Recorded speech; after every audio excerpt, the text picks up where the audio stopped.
रोजगार कम होगा तो आय कम होगी, और रोजगार कम होगा और रोजगार करने वाले ज्यादा होंगे, तो आज तक का जो अर्थशास्त्र है वो कहता है कि अगर रोजगार करने वाले ज्यादा हैं और रोजगार कम है तो उन्हें कम सैलरी पे करना पड़ेगा, क्योंकि सब लोग तैयार होंगे करने के लिए।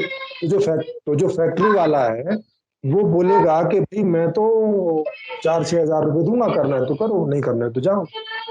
तो मैं आपको बता रहा था कि जब मांग कम होती है तो प्रोडक्शन कम होता है, और प्रोडक्शन कम होता है तो रोजगार कम पैदा होगा। अब रोजगार कम पैदा होगा तो इससे जो ज्यादातर जो रोजगार है वो सस्ता वाला होगा, कम सैलरी में करना पड़ेगा, क्योंकि करने वाले लोग बहुत हैं और रोजगार है कम।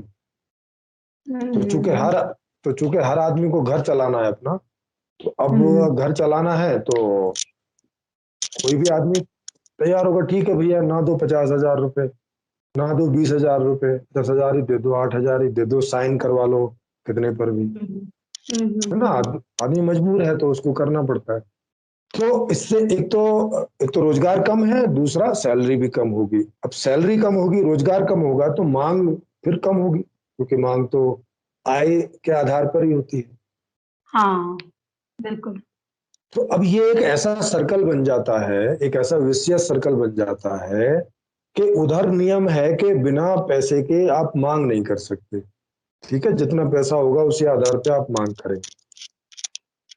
तो कम पैसा होने की वजह से मांग कम होती है, और उधर रोजगार नहीं है, तो रोजगार नहीं होने की वजह से पैसा नहीं पैदा होता, माने आय नहीं होती। भाई जितना काम होगा उसी हिसाब से आय होगी ना, काम ही थोड़ा है तो आय भी थोड़ी है, ओवरऑल मिला के।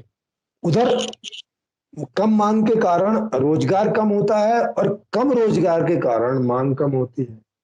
समझ रहे हैं, ये दोनों नियम दोनों तरफ जो है वो एक दूसरे को कम करके रखते हैं, एक दूसरे को नीचा करते रहते हैं, एक दूसरे को दबा के रखने की कोशिश करते हैं।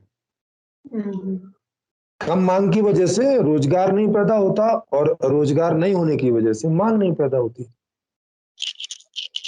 तो ये दोनों नियम एक दूसरे को दबा के रखते हैं। दबा के का मतलब है कि जो आपका इकोनॉमिक्स है उसको मिनिमाइज करके रखते हैं।